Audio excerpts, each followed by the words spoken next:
Welcome to In Detail. We're back for episode 5 of season 1, and you're here with Mick Moloney, Kate FitzGerald, and Warwick Mihaly. Hi guys.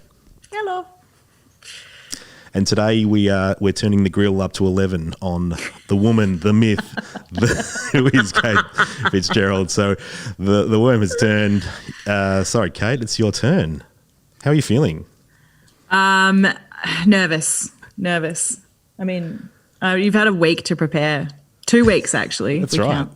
And also, we've already had the Practice mixed grill, grilling. which was The mixed grill, yeah. really that was only like we only turned the grill up to maybe 6 and a half. No, I got off very easily. Yeah. Yeah. Today's episode of In Detail was made possible with the help of our friends at Streamtime, who have developed team management software designed by and for the creative and design industries. We're fans of their dedication to the death of timesheets and their epically designed user-friendly interface.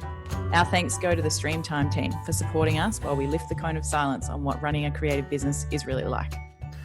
So, Warwick, did you have any pre-prepared questions, or are we going to wing it today? I don't know. We've got a list. I've got a list too. How much do you behind the make? scenes working on this list? How much do you make? What are your credit card details? That's what an 11 looks like, isn't it? Yeah, it's 11. It's 11. Well, why don't I start off with just let's do the beginnings, because it's nice to give everybody a bit of context. This is the short answer component of the exam.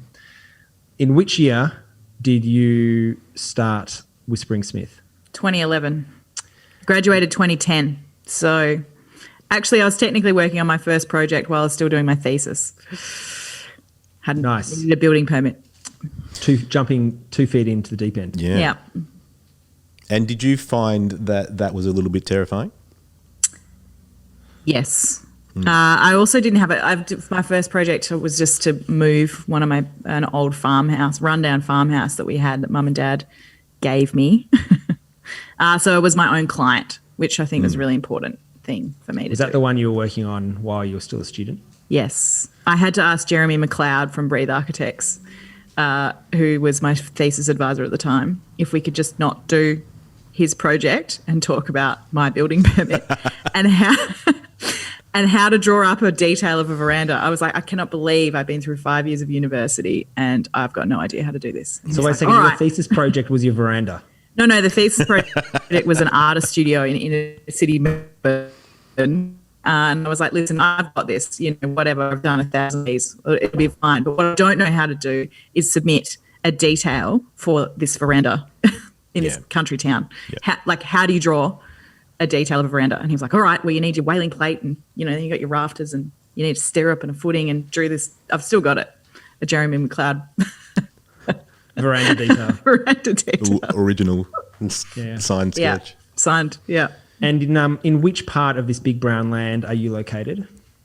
So Whispering Smith is in Perth, where we've got a little warehouse in South Fremantle. But I originally started Whispering Smith in Victoria, so I studied at Melbourne. Did you just say Fremantle with an emphasis on the A as opposed to the E? Warwick, can you please stop being pedantic?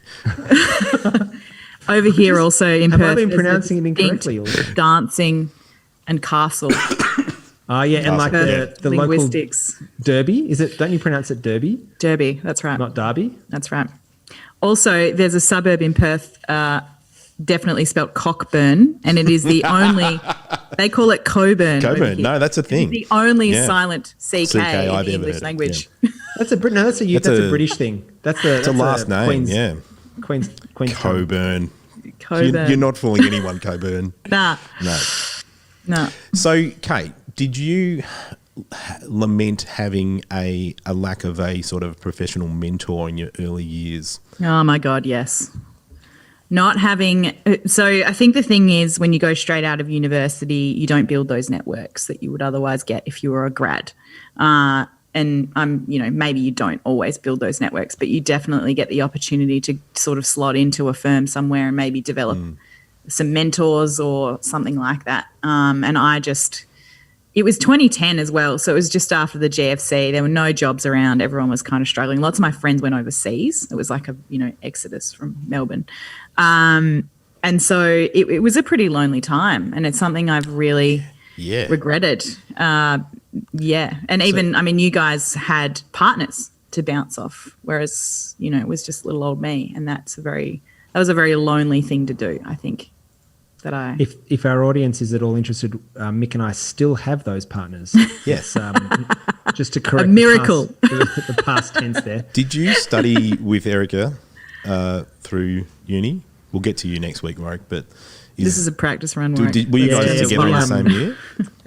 It's so cliched because we were studying in different year levels, but we kind of saw each other across a crowded room at some Cute. architecture thing. And then the Archie Ball that year was God. Bam, it was magic. Oh, we'll get to that. Was it a theme, by the way? Were you dressed up as James Bond or something? Oh my God. I think I had, at least 3 or 4 buttons of my shirt undone. Of course. And back in the day, I had a enormous fro.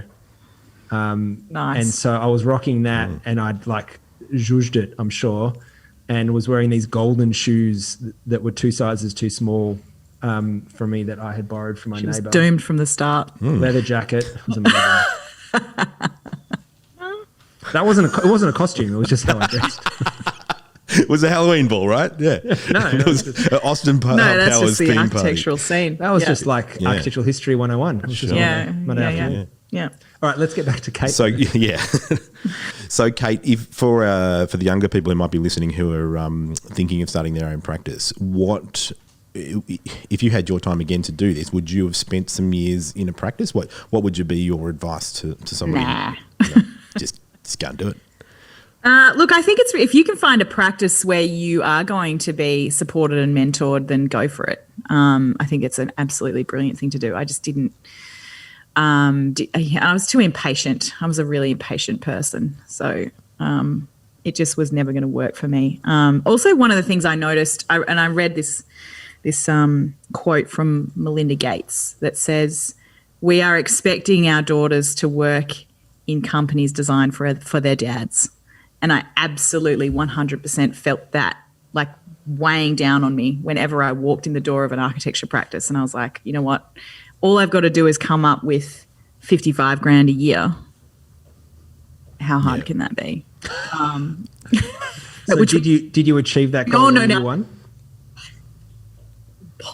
My first. Sorry, Kate. My first year of Whispering Smith, I fell well short and came in at $19,000. Oh. Sorry, Kate. Can we rewind on that? My first year at Whispering answer? Smith, I came. Yeah. In my first year of Whispering Smith, I fell well short and was more, under the poverty line at $19,000 of income. I've got a couple other questions around that starting point. So, when you say you started the business in 2011, I presume that's the year that you incorporated and actually created a legal entity that was Whispering Smith? Actually, the legal entity came in 2012. So, Right. Yep. Okay. And I was a sole trader in 2011. And I was like, just yourself. Yeah. So for the calendar year of 2011, when you woke up each morning, you went to work for yourself? Yep. And should be clear about this, I was renovating a house at the time. And through that work of doing that place, friends of my family's, actually my PE teacher, and my dad's a football coach, so he's captain of his footy team, asked me to do their house at the same time. So they were just loving what I was doing with the renovation of this old timber frame house, and they wanted me to. So I was working on that while I was renovating this house. I could only afford a carpenter for 6 weeks, so I had to just get them to teach me everything, and then so you were physically renovating it yourself? Physically renovating. I was living in a half-built house. My friend came over to give me a hand for a couple of months, and the day we we installed the heater in the middle of winter, and it was just the most exciting day because it was, there was holes in the floor, there was no heating, there was no plumbing. When I say lived, I think it was more squatted. Yeah, that's right. Okay, so when you started up, so that's a reasonably unorthodox process, because my question was going to be, how many projects did you have to sustain you in that first year to Just win the that one. sweet $19,000?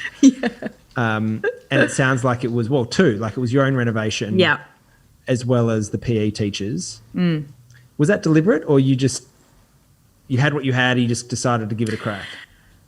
Guys, I think it was more the fact that I couldn't deliver a documentation package, and I needed to learn how to do that first. And I also felt like I needed the skills to be able to do that. I'm a kinesthetic learner, and I did construction tech 1A, and I couldn't sort of read details out of drawings and then go and reapply them without sort of seeing that thing in real life and understanding at a really hands-on level. Real world.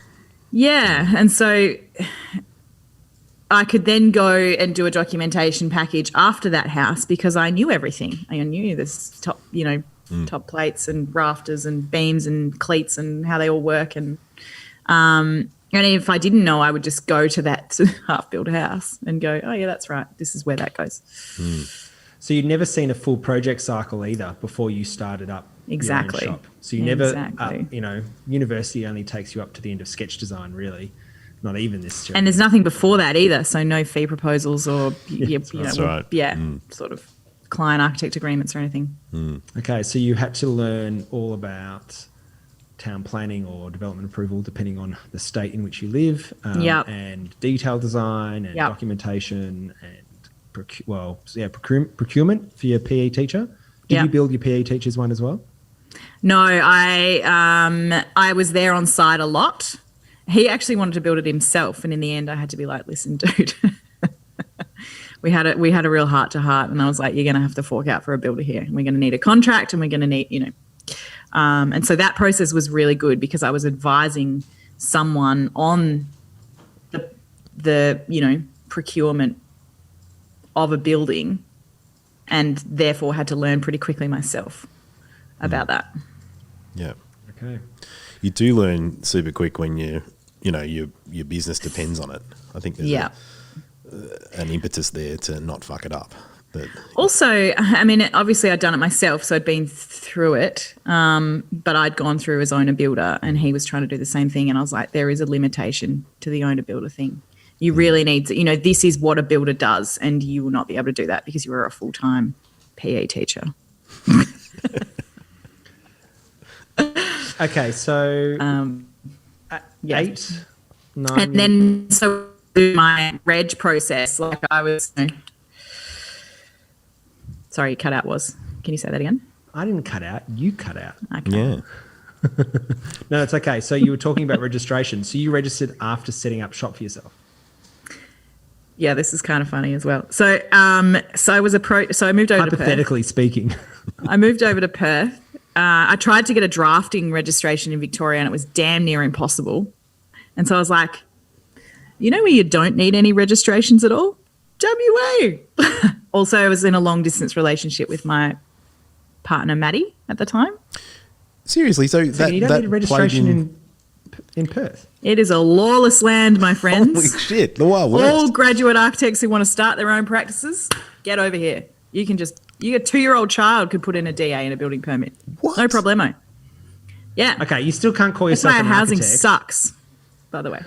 But you can be uninsured and and submit town planning and building permit application drawings.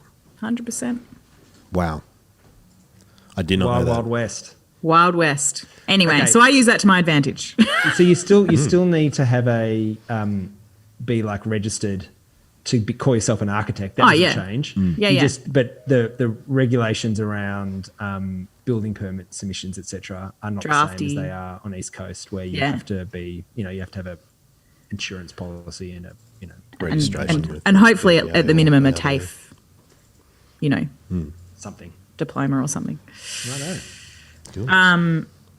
Yeah, so I came over here and was approached by a commercial company who asked me if I could design a rooftop building to sit on top of a heritage building that they wanted to get state heritage listed. And I was like, yeah. Of course Sure. I can. So I designed this building and went through this I can be. process of getting it state heritage. It was actually by a really terrific modernist architect called Geoffrey Summerhays. And this building has these concrete brise soleil. It's a beautiful building. And they had this sort of roof deck where they were going to put sort of trees and a garden up there, but never happened. And so it was like a trafficable, buildable roof deck. And I had to go through the design review panel process at the City of Perth, because it was a very important, significant project. And on that panel was like the Office of Government Architect and, like an outgoing AIA president, and just a whole gamut of very impressive practitioners. And I was like, this is terrible. I'm just a unregistered graduate. It just feels so wrong. And so I just smashed out the registration process and got registered like a week before that. Nice. Okay, can we just unpack that a little bit? Are you saying that you were commissioned to do a serious project, or they wanted to get the building registered heritage? Yeah, it was halfway through. Yeah. It was never. They were never intending to actually build this project. They Yeah. wanted, it was. No, they were there intending as a to build red it. herring. Nah, they were intending to build it. Oh right, okay. Yeah. So how did you land the job? I don't yes, know. that was my next question. I think as a new punter to this game, the hardest thing, and I mean, we still find this today when we're trying to diversify and win projects in typologies that we've got no experience in getting every single person wants to give you the project to design the thing that you've designed before, which is, of course, a catch-22 for everybody. So do you have, can you trace the commission for that project to anything? It came about via networks, and I can't remember the relationship, but basically I think someone had heard that I was an easygoing country girl, and that was something that they were interested in dealing with. And so I did their fit out, actually. No, sorry, it came from, I did a fit out for a social enterprise in the city of, right in the city in an office building. And that was actually how I moved over to Perth. I knew I was going to do that job, so I came over, and that came about because I was actually a director of a social enterprise for a while, so I started to sort of move in that circle of startups and entrepreneurs and that kind of thing. And so I did that fit out, and then someone saw that fit out and was like, "Wow, I've never, we haven't seen this kind of cool Melbourne stuff happening here in Perth." And so then they, there's a lot of it was super low buzz, a lot of shipping pallets and stuff like that. And they asked me to do their office fit out. And so then I did that. And then that was how I moved into. So I basically came through interiors, I think. And I built a lot of relationships. Importantly there is you got that initial social enterprise commission from having a life outside of architecture. And I volunteered, actually, to help that social enterprise build some shipping containers or something like that, and that before even their little fit out. Yeah, and so that sort of led to something that led to something else. So I mean, everyone talks about don't do any work for free. It's like, yeah, but you can volunteer your time as a to a project that's worthwhile, and do some pro bono stuff. There's no reason why you can't do that. I would rather do that than do free concept designs for people who are shopping around for architects. Exactly. Yeah. And I think that worked really well. And I think I've always been really generous with my time in that sense. And I think that has actually helped build a really good network of people who support us. We landed our one of our first big commercial projects after doing a pro bono redesign of a scout hall in Wood End. And they just called us up and on the off chance that we might be available, and we said, yeah, sure, and did a couple of weeks' work for them. And then it turned out that the people organising that owned some land up the road, and we ended up doing a commercial development for them. But it's amazing how often a smaller inquiry or a smaller little sort of project is often a test of how you're going to behave or how you're going to run things in a larger context. And those projects, I mean, those networks and those projects are still working today. I mean, I think we ended up doing a $3 million airplane hangar, which obviously we've got no experience in airplane hangars, but that came about because we've been generous with our time for someone at some point. Yeah. And I think that's really, that we've built our practice on that. That's great. So fast forward 8 years. Yeah, it's exactly. Where are you now? What would your kind of rough breakup of projects be? Let's start with that.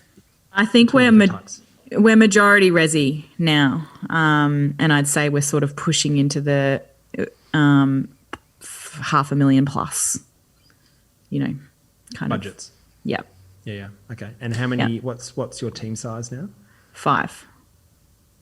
And Including your me. 4 staff are all grads or architects? So we've got we've got 2 grads and a registered project architect. And then we actually have, he used to be a director of a practice that we collaborated with, who has sort of downsized and become a sole practitioner. And now he is working with us like on the reg. So I kind of include him in the team because he's great. And is he more senior than you, Kate? Yeah, more senior than me. Yeah. And how have you found that? Is there an interesting dynamic there where someone maybe has more experience or more industry background than you, but you're the director? Yeah, actually, it has been interesting. It's been bloody handy because, as a person who's been seeking for that, and that's one of the reasons why we were collaborating between, so I couldn't get it inside my firm, so I was collaborating with other firms in order to work with them on projects that were out of my league. And I think that was a really good way to upskill. And so having them around to ask, then they became my mentors. And one of the directors of that practice, Michael Gay, was actually on the gender equity committee for the AIA. And so anytime I had a problem, I was like, this has just happened, and that was really nice as well. It was really, really nice to have that relationship between other directors. And I think that was when I realised I could be friends with other directors, and that there was a bit of a game changer for me. Yeah. Yeah.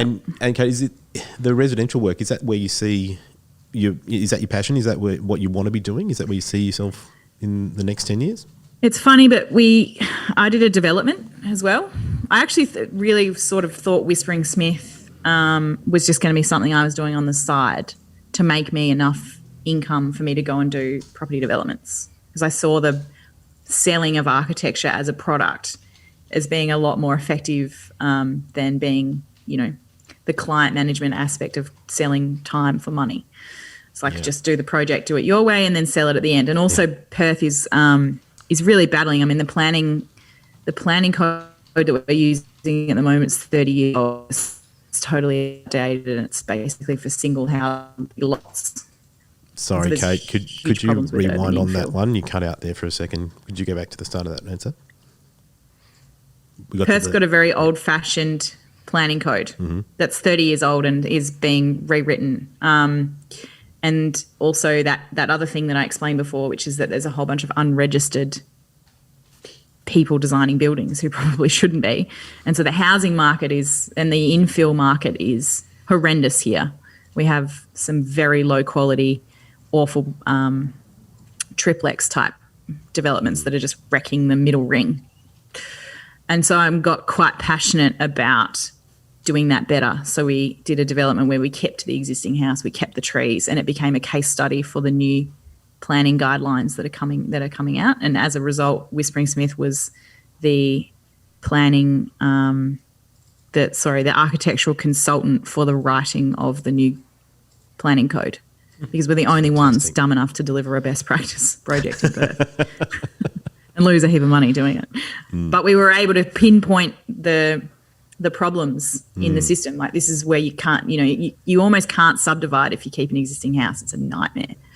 And so explaining that then you're demolishing your assets and then you can't get finance. And there's a relationship there that as a business person, I was able to contribute, not just from an architectural point of view, but from a developer point of view. There's a complex relationships with the delivery of projects that the planning system 100% can impact in a negative or positive way. What's something I'm curious about? What is the size of the the market in Perth? Like, how many other small residential architecture studios are there? Do you have any idea? Yeah, like I off the top of my head, I could run off 10 really talented ones who are all kind like of out. total. Like I'm trying to work out how many people you're competing with. Well, the ACA has a membership of 60 practices in WA. But some of those will be bigger ones, right? Yep, that's right. I'd say we're probably competing against 15, maybe. In all of the entire city. Well, there's more than that, but I'd say that are in our bracket. I feel like I'm competing against twice that number in my suburb. Yeah, you would. Yeah, you would be, and I think that's we're in the wrong city. But there's 2 million people in Perth. 2 million people. The population of Perth, 1.985 million people in 2016. I reckon 3 of them are using architects. 3 And people. Melbourne's only 2.5 times the size. But if you throw a stone in Melbourne, you will guaranteed to hit at least 4 architects. It's about the price of it's about the equity basis. So if you're doing a project in, Carlton, North Carlton, Fitzroy, like anywhere in the middle ring of Melbourne, you can afford to use an architect without overcapitalising. But because Perth is such a suburban city and our property market has been declining for the last 10 years, it's There was a bit of a bubble there, wasn't there? yeah. I mean, there's really only a select number of suburbs that you could you could pay an architect to do a project in. Is Scarborough one of those? No, not really. Well, I mean, it will be soon. It's on its way. Scabs on the up. Apparently. Scabs on the what would be like the median house price in like a place like Scarborough? Which is on it's the like beach 700, 600. Right. for a house and land. Yeah. Yeah. Which is probably 4 by 2, 750. what it would be in the inner north Exactly. in Melbourne. Yep. That's What the is it in relationship. Ballarat? It's a tale of two cities here. We've got the inner old Ballarat, where we see, most places would be sort of 800 to a million in the older, decent sized single houses on a 3-bedroom house on a decent sized block. A lot of them now, recently with the GovHub projects and everybody wanting to leave Melbourne, we've got probably 10 or 15 properties that are for sale in the $2 to $3 million bracket in Ballarat, and then out into the outer suburbs. The Webster Street precinct. The Webster Street precinct, the fancy part. Then Where out all the into surgeons the and principals live. other parts, it's, you can still buy a house at 300, 400 grand. But no, nothing quite like Melbourne. Look, I mean, like it or not, it's so obvious that, the work that we do as architects, even though in many ways we kind of represent the opposite of real estate. It's not about the flip. It's about the long stay. It's about lifestyle. It's about building something for your family to grow up in, etc. We're tied so inextricably to things like the real estate market, median house prices, wealth, obviously. Yeah. Yeah. Yeah. Okay, so can I ask, I want to jump in. Yeah, go. When you said before that you did a development, is that where you see yourself going? Tell us about New Resident. So off the back of doing that project, I realised that we were the only ones to navigate with it, with that sort of architectural, let's just do it better and spend a bit more money on it attitude that the entire profession, is about a better built environment, and we have that dedication to our craft. And so bringing it in, I guess it's in the same way as Nightingale was looking at the delivery of apartments and being like, this sucks, we can do this better. Doing the project in Scarborough, which I partnered with my dad and my boyfriend Matt on, so it was a bit of a team effort. I realised that we can't help people if we don't control the supply of land. So what's happening in Perth is someone's coming in and they might find a beautiful 1920s, beautiful old home with beautiful old trees around it, and they just clear it all out. And then they chop it up into a million bits. Usually they blocks face the wrong way, and then the person pays the destroyer of that bit of, community built culture and and landscape culture, pays them $100,000 per block of land in profit. It's kind of pretty much works out no matter where you go in the middle ring. This is the relationship. And so then that $100,000 worth of profit that should go to the architecture and the project is not there, and so then they build a project home. It is 100% the same economic relationship every single time. So New Resident was about saying, okay, well, if we know how to develop, we've been through it before, we've learnt the hard way, we've made mistakes, but we've also developed something pretty incredible that doesn't exist here yet. And the planning code that we have given all that sort of IP and feedback into is now changing to allow or hopefully facilitate better design, that we will be able to become the land supplier, and then also design the thing that sits on that and go, we're not going to take out these trees, we're going to go around them, we're going to keep the existing house, and we're going to do this in a better way because we've developed an economic model that supports that, that's a little bit more clever than the old just wipe it out and subdivide the land. Yeah. So what is give us an example. So you're buying land and subdividing it, and what sort of quantity are we talking? Are we talking 2 townhouses or 20? No, it depends what zoning you're in. So, I mean, there's area. So there was a thing in Perth when they realised that heaps of people coming in to support the mining boom, that they needed quickly to densify, and so they just blanket coded a bunch of character suburbs, so that you could take what was a 750 square metre block of land with a little old house in the middle of it. That can suddenly support, it goes up to being R40, which suddenly is 40 houses per hectare. And so then you can fit 3 or possibly even 4 on that. On 750. One block. On 750. Wow. Yeah. And that's dense. heritage R40 protection, is pretty dense. Is there a lot of heritage protection to worry about? There is 0 heritage protection in WA. They don't recognise anything. Alan Bond pretty much just chopped down vast sections of neoclassical buildings in Perth and built whatever he wanted in the 80s, and that's kind of how it works here. There's no, I mean, and it's so funny, but there is a massive pushback against density, and it's because whole entire neighbourhoods, the identity has been wiped out. And it could be really cute, like it doesn't have to be, say, it doesn't have to be 1900s to be cute. It could be 1930s or 1960s houses, and there's some really adorable, like I took my friend Ben Hosking around with a film camera, and we just photographed some really awesome old houses as part of a project of looking at what Perth actually has to offer. Because everyone just thinks that it's a relatively new city, and a lot of the suburban middle ring sort of cropped up in the 50s and 60s. And so there's a lot of, was in Scarborough, a lot of beach shacks and things like that, and they're just gone for beige townhousey McMansion things. And I think that criticism can be levelled. This is sort of getting us off topic a little bit, but that is an experience, not off topic, but off theme for in detail. But it's an experience, I think, that's shared across any city. That density often comes at the cost of quality. Yeah. And so you get these resident action groups that spring up to oppose the density. But perhaps that if that density had been done well from the beginning, there would never have been that kind of psychological association with density and quality. Well, I think our approach, I heard in the social enterprise world, I think it was Jan Owen, who was the head of the Foundation for Young Australians, and she had a whole group of very intelligent social entrepreneurs at this camp or something. One of my friends is a really brilliant social entrepreneur, 2 of them. And they were sitting there, and everyone was sort of lamenting the fact that middle-aged white men always ruin their plans to help the world,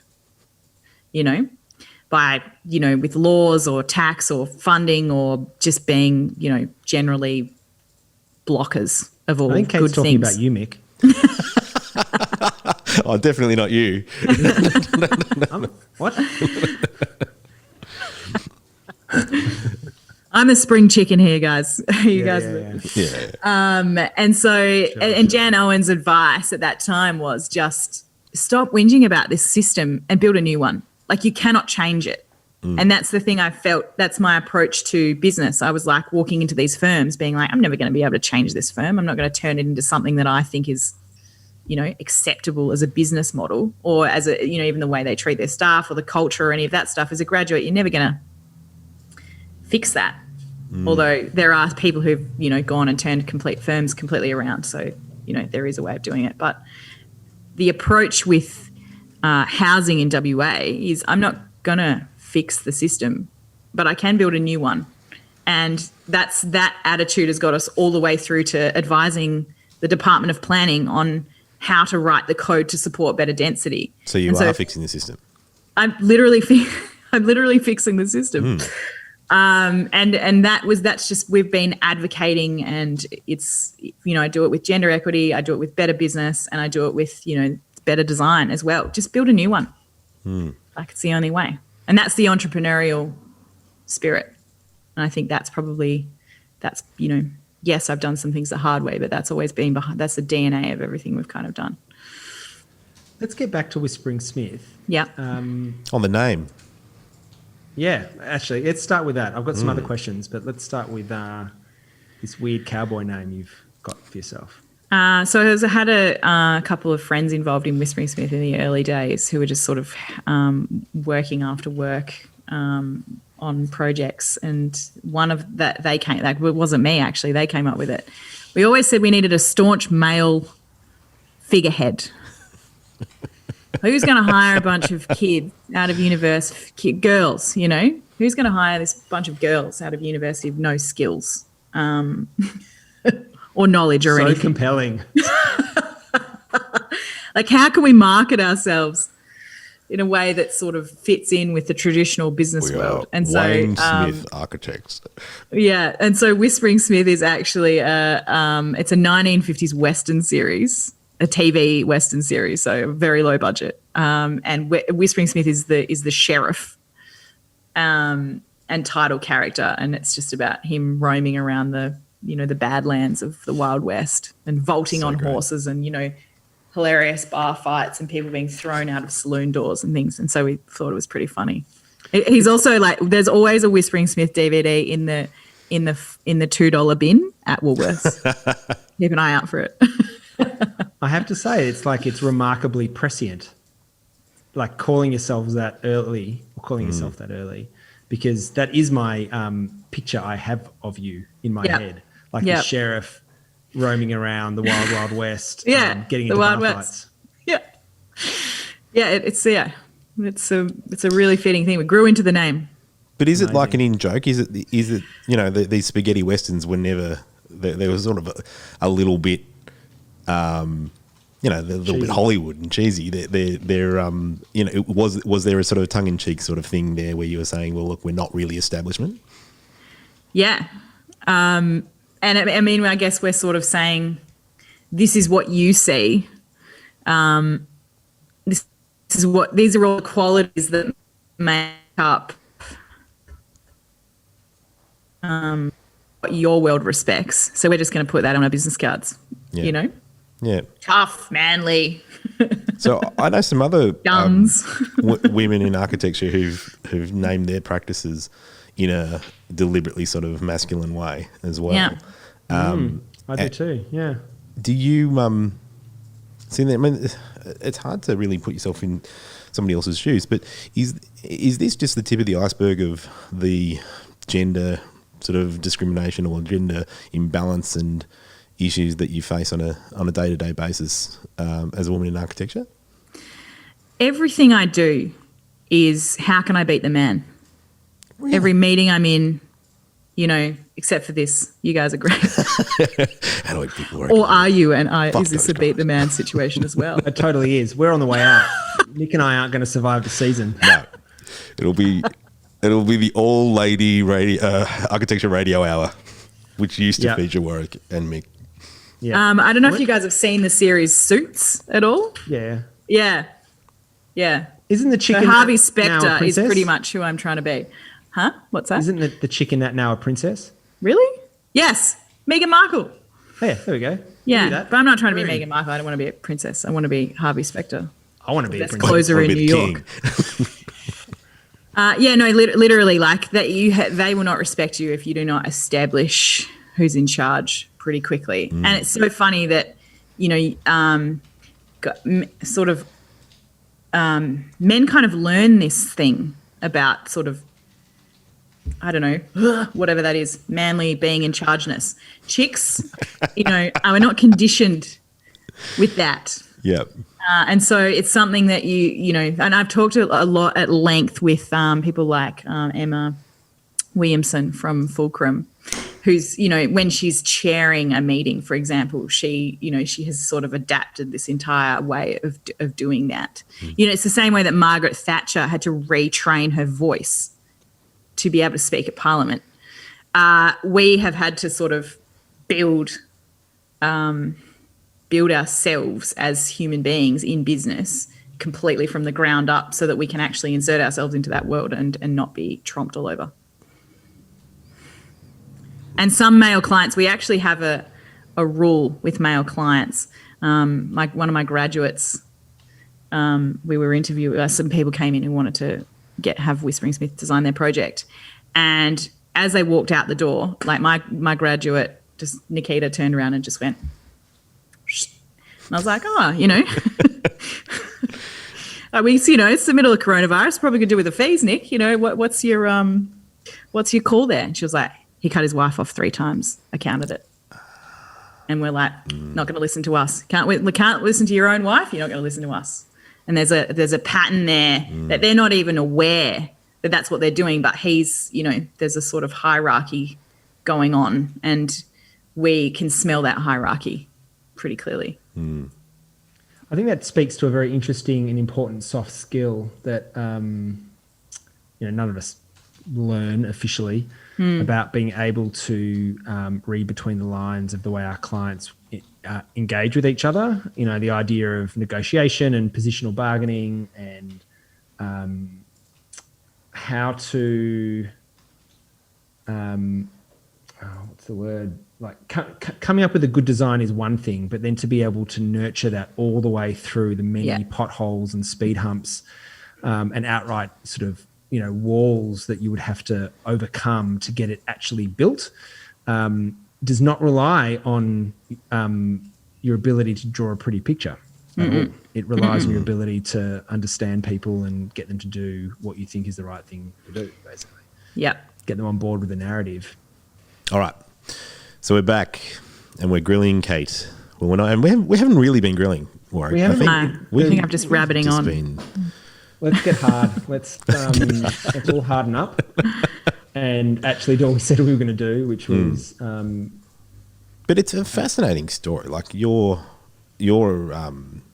establishment of the practice and doing it completely on your own is Jules taught me how to draw buildings. I hadn't documented a building before I started Moloney Architects. Jules had to teach me, and I've relied on her advice and companionship through this and support. You know, these complex decisions that you make as an architect. I'm really curious about that. That, you know, you've got Matt, who's there in a sort of a personal support sense, but he's not an architect. That's right. No, and it's even, Maddie's a landscaper by trade, but he now actually is responsible for a significant portion of Whispering Smith's detailing because he just is the on-site guy who knows everything about the way we work. And so sometimes we just send him in. Great. But even that is an instructional relationship from me to someone else. And so I'm always advising. I'm advising clients. I'm advising my staff. I'm advising the builders. Everyone's looking to me for the answer. And so it is really nice when you can just, do that yourself in your own business. You said, which is what this entire podcast for me is all about, really. Yeah. You said in the first podcast that you'd worked with a business coach at some point. Yeah, that was a really helpful thing to do. I worked with a little ray of sunshine over here, and then I did also the ArchiBiz course, which, not so much for the architectural part of things, but definitely it just laid everything out in a series of chapters, from marketing to finance to director, sort of like governance. And each chapter had sort of a series of homework and thinking that I was like, it just changed my perspective on everything. I should have done it ages ago. Yeah. So how far into Whispering Smith did you start like switching onto that stuff? Well, I think as soon as I got staff, that's when things became serious. Because you can run a bit of an ad hoc system when you're by yourself, because you've really only got to report to yourself about yourself. So there's not really any need to have a massive system. But I think I joined the ACA when I got staff, and then I started to do the business coaching and got straight on Zero, because you have to do pay runs properly and report and do all those kind of things. And I wanted to be at that point. I was like, it's time for me to become a mentor. And if I can't mentor other young girls in starting their own practice, if I don't know how to do it. So when did you start employing people? 2017, when House A came out. So House A, obviously, I was like, look, I'm never going to get a really good piece of marketing out here in WA. It's a hard environment with everyone building project homes. So building House A and, putting it, marketing the hell out of it and getting into awards and doing those kind of things was how we established the practice off the back of one good project. And that's when it's, that's when we started to get heaps of inquiries. That's when we started to, I took on staff then and blew up. 5 years from one person to two people. Yep. 6 years really, 2011 to 2017. And then from 2017 to 2020, you've more than doubled again, which is, I think some would call that exponential. Yes, on this trajectory, Kate, you'll have 400 employees by 2025. Yeah. Bianca Ingalls, watch out. Yeah. Guys, honestly, I don't know. We're going sideways. I mean, I feel like Whispering Smith is great as a boutique firm. I can't deliver the kind of architecture I believe in if we're really big. And so what we're actually doing is going, well, how can we keep delivering this thing this way? And that's what New Resident is about. So if we don't have to work, if we don't have the client service relationship work, we're delivering a product, we can actually do it 50 times faster. Yeah, that's right, because you're not explaining how the rules work or how the whole system of, being an architectural client, we feel as though our role is educational. A lot of the time clients come in and we spend so much time explaining everything that we're doing, whereas if we were just allowed to just do it, then it's so funny 75% of the time that the decision-making process from the client is when it's incremental is so intense, and yet they'll drop $1 million on a house on the real estate market. Yeah, that's right. At an auction. After seeing it 20 minutes ago. Yeah. Yeah. It's done. You can see it. Yeah, I don't mind it. I don't like half the things in it, but sure. And so that's that psychology that we want to be in as architects, not this painstaking, emotional sort of.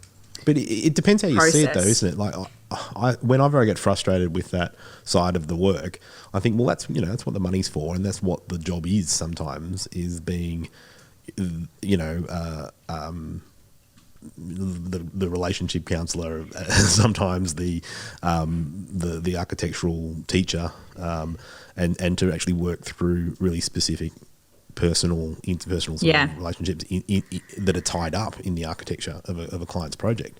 And we do have great clients who we adored that process with them. We're like, they are enriching our lives on a daily basis. And and that is why I don't want Whispering Smith to get bigger. So that's I don't know how many more of those people are out there, but we really just want to work with them. So is that what you're saying about going sideways? Is that by... Well, the sideways is for all the people who potentially aren't, who may be the process of working with another person for years and years. They're not cut out for that. Do you know what I mean? Some people are just so good to work with, and you have this kind of thing, and they're polite, and the process is great, and you have a really good relationship. And that's really important for us, because I don't want to be putting on my armor every single day at work. I want to be able to just, have a really good time. And so I want my staff to have a great time as well. And so the sideways thing was saying, well, maybe those people who don't make decisions well, and some people just can't deal with it. Maybe they should just buy it. off the shelf when they've seen it. Yeah, I like it. I'll buy it. They want the design. They don't necessarily want the journey. That's right. That's exactly right. Yeah. So is there anything in Whispering Smith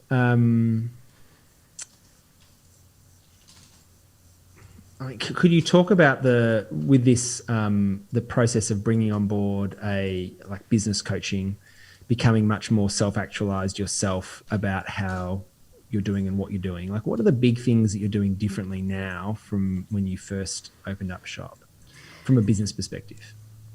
I think probably managing our cash flow is the most significant thing for Whispering Smith. I mean, in terms of just a business basic to pick up on, like, what are my expenses? What am I tracking at? How much do we need? How much fuel do we need to put in to the tank at Whispering Smith to be able to get to the next month? So you were what were you doing on that front at the beginning? Like, how are you thinking about your cash flow when you? It was just me because I earn my. Oh, right. Yeah. Well, when you're earning $19,000, it's like, I mean, you just, you pretty much just go on the dole to help you out. And I did do that once. For a pay rise. Yeah. And then when you get staff, you realize, all right, well, I've got other people's lives in my hands now. I can't just, live on the smell of an oily rag. I'm responsible for someone's mortgage or, their life. And so that was about taking on that mantle of responsibility and going, all right, well, I'm going to get zero and I'm going to start doing budgets and I'm going to start we do better cash flow now, but even in the very early days, one of the first things I did, and I think this is one of the best things to do, was rack up all my invoices in the drafts for the month ahead. So simple. Yeah. I need to know that I'm going to have, my expenses covered plus a little bit of profit, and therefore I'm going to need this much money. So if I invoice all of my clients this month, oh my God, I'm going to be short. And so it's better off when you're running a proper cash flow and budget in zero. But prior to any of that, just being able to see 2 or 3 weeks ahead that you're going to be short is a real help. Yeah. I think it's a huge mistake that a lot of architects make when they open up shop, us included, that we would I wrote a whole blog article about this years ago, like reflecting on it when we made the change, where we would do the work, get to the end of the month and go, oh, how much can we invoice? Oh yeah, this was a great month. Or often, this was a shit ass month. Whereas, and that created incredible volatility in invoicing. And the article I wrote was actually measured that, looking at, what the average invoicing amount per month was for a year. And then I think there were times in that year where we were 0% of that. Like there were months in those early days where we would invoice nothing. And there were months we would invoice 200% of the average. Like it was that volatile. Yeah.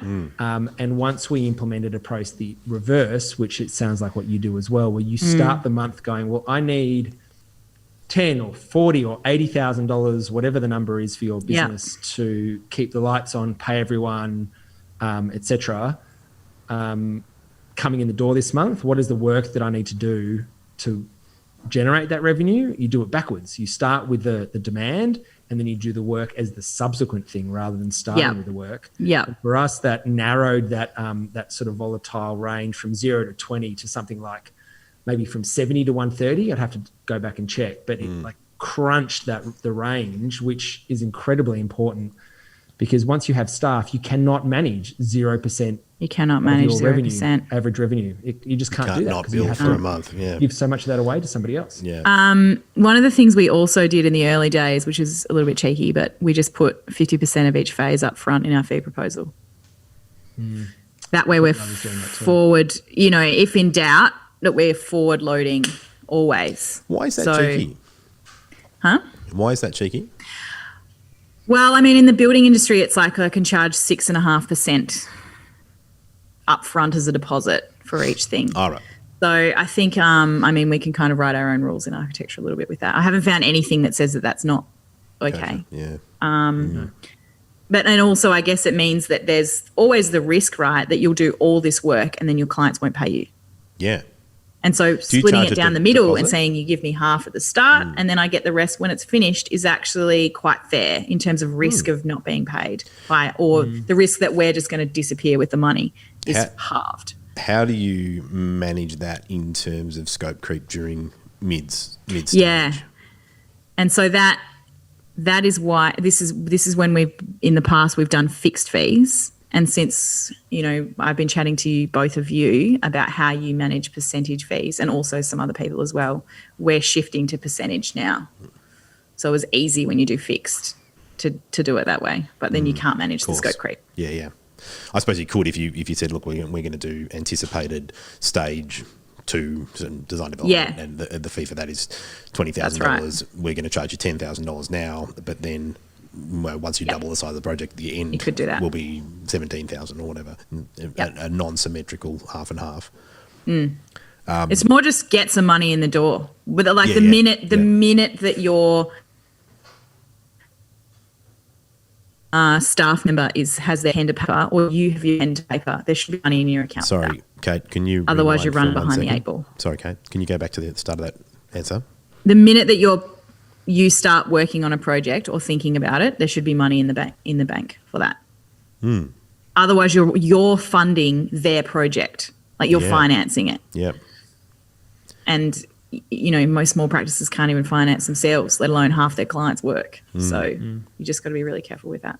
And also, people just forget invoices and they take time to pay you and whatever. And so you don't want to be in the position where you're an aggressive psycho tracking down an invoice that's 1 day late because you're in an absolute tither about not being able to pay your staff. That's just poor cash flow management. Okay. I think that just creating it enables you to be much more sound emotionally on your projects and in your life in general, managing your cash flow.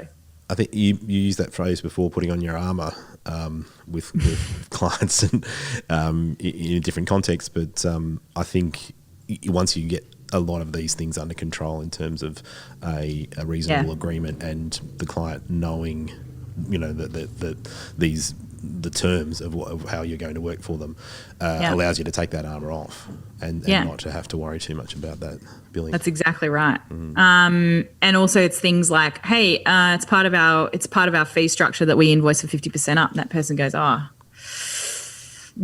I don't know about that. You'd be like, why? Good to know now. Good to know.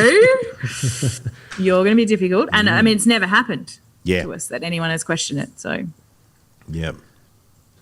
That's so often the case about the way that you run your business is that we've just found that the more confidently, at the start of our practice, we did use a QS on every job with, we probably should be using a QS. And then at one point I just said, oh God, we're just going to use a QS at every stage, concept, design development and documentation. And we're just going to tell our clients that that's like getting a structural engineer. That's just what we do. Yeah. Or getting a dental checkup every 12 months. Yeah. That's just what you're going to do. It's just what you do. And you get a hair since trim we did every that- 6 weeks. I don't know. A lot of ladies out there not doing that, but I think that's a good maybe that's a good how way you to- sell a lot of haircuts. That's a good way for us to wrap up because I really like the idea of confidence in business decisions being an important, such an important ingredient. And we talked about this, I think, in one of the fee proposal episodes about deposits and how there's this kind of lasting nervousness about doing that and feeling like it's somehow wrong, but actually asking for a deposit and just saying this is what the deal is. For us, I know, has never ever been a problem.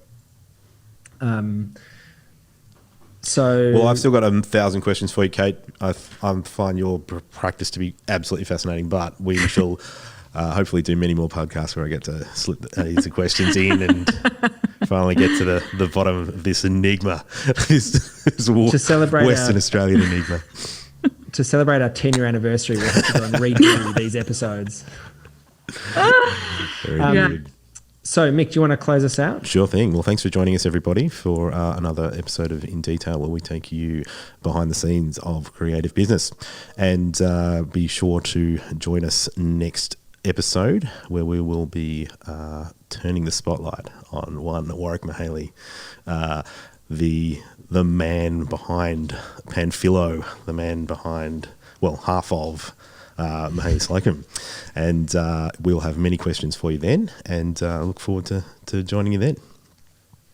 And don't forget, you can find us at our website, www.indetail.show. You can listen to us on Spotify or wherever you get your favorite podcasts, and you can watch these amazing visages on the tube, on YouTube. Yeah. Search in either your podcast or your for your viewing pleasure In Detail show, and you will catch up with us. And on Twitter, at In Detail Show, if you'd like to shoot us a question, and we'd be happy to build a whole episode around whatever you would like us to talk about. We want to hear from you. Yeah. And Warwick, could I just get a little bit of a real life emoji from you to finish off? A real life emoji? Or did you eat them all? I think I'm going to go lie down with a cold face washer on my face. Half an hour. Cover. Nice. Now I can't even talk properly because I've got a lolly. Goodbye, everyone. See ya. See ya. Very professional. See ya.